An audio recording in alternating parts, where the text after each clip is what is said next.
This is a time when America was a little bit wild and untamed, particularly for women. The turning point for Joe, his sort of moral journey can be seen between the two women who are in his life. There's an Emma section. The first woman is exactly the type of woman a lot of people fall in love with when they're 19. Somebody who is cold and unavailable, and they believe that ultimately I can melt her heart. Ultimately, I will be her hero. There's a Graciela section. We will not be lovers. Time tends to remove that illusion, and also it tends also to make you go, I don't need to be a savior. Who's going to be saving me simultaneously? E nunca habrá otro. That becomes, in the second incarnation, it becomes Graciela. And that begins to awaken something in Joe. There's the Loretta section. Miss Loretta Figgis. I wanted to put something purely beautiful into Joe's life that had no sexual component. It had really committed actors that were really excited and wanted to do it. I was floored about how lucky I was.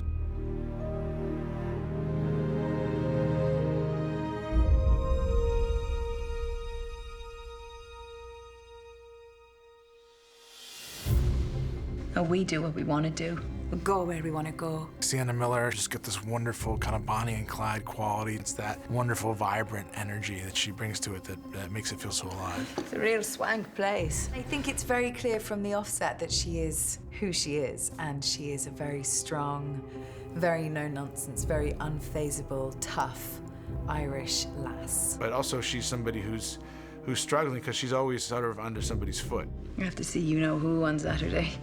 Fuck you know. That's the idea. She's a girl trying to navigate a world that is hard and dark and murderous and misogynistic. It's a dog-eat-dog world, and she's not going to be the one that gets eaten. I would back her in a fight any day. I think Emma represents the love that is thoughtless and careless and irrational and doesn't care about any of the consequences. I mean, she's been brought up in a world where there really isn't time to focus on love as a theory or a verb. It's a concept, and I think that she comes as close as she is able to loving somebody, and those feelings of vulnerability terrify her. She betrays Joe ultimately to protect herself and to save her own life. They could have run, and I think that her factoring in the need for her own protection means that she does lead him into a trap. It sort of breaks her heart to do it, but she's a very hard-hearted character living a tough life. But I also think she's just a little ruined thing, and she doesn't really have a choice in anything. It is surviving. I think it's a life with a lot of tough decisions like that. Most interesting about the end scene is that whatever Emma felt in her life, she feels no longer. Say what you have to say. I don't think she feels an awful lot of remorse. I think she just accepts that this was the hand that she was dealt, and she didn't have a choice, and she is who she is. And within that finds some sense of peace and freedom. I'm free, Joseph. If you want to come by now, you got an open invitation.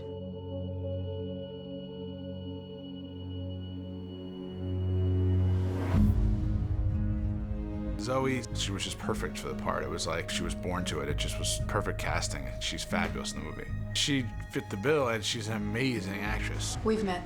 My mistake, of course, we have met. Yes, we have. Graciela, becomes his love and his real, deep, rich, more fully evolved love relationship. They just have a conversation with their eyes. They have a very strong bond, and Joe, falls in love. He falls very hard. There's something about how he identifies with us because he's from the other side of the tracks as well. They both think about how to be in the world, about what it means to make certain choices. My father told Esteban and I, you cannot truly live unless there is something for which you would die. Sounds like a good man. There's an integrity to how they are as people that I feel that Joe finds that very appealing. She's also somebody who's made compromises and had to give up some things to get what she wanted. He was ready to die for Emma, but I feel like she kind of set the standards of like, hey, choose better. Can I take your name? You want to get married? Regard yourself in a higher way. Be wiser with the people that you choose to love. Graciela Coughlin. Best thing that ever happened to that name. ¿Te gusta? See? She finally found somebody that loved her and respected her, so she was able to sort of surrender to love. But there's also a lot that she gave him. She taught him just the beauty of unconditional love. She's who really teaches him what it means to be a man. There's never been anyone like you in my life. One day I'm gonna be good enough for you. In the short union that they have, they give each other so much strength and a reason to live, as opposed to a reason to die for. She's gonna be a star in Hollywood. It's only a screen test, Daddy. Elle has this wonderful quality where she can be genuinely childlike and also be like a mature young woman. She's right on the cusp of sort of becoming a young woman herself, and she's got a tremendous reservoir of maturity, and yet she also has that lightness of spirit that children have. A screen agent came here and picked out a few girls. What struck me about it was that she was so young. She was thrust into these extremely adult situations. I think Loretta goes through a brutal experience. I think she had pretty serious depression and PTSD. Pleased to meet you, miss. As a girl, she has a sparkle. I mean, there's definitely a twinkle inside her. I think that she loses that sparkle and she loses that twinkle. And also the shame of it. Gossip definitely stirs around, and everyone knows, oh, did you hear about Loretta? The sadness of feeling like she lost her childhood is, I think, so devastating to her because she wants to get that back. She wants to be a young girl again. Personal liberty is the liberty of a murderer.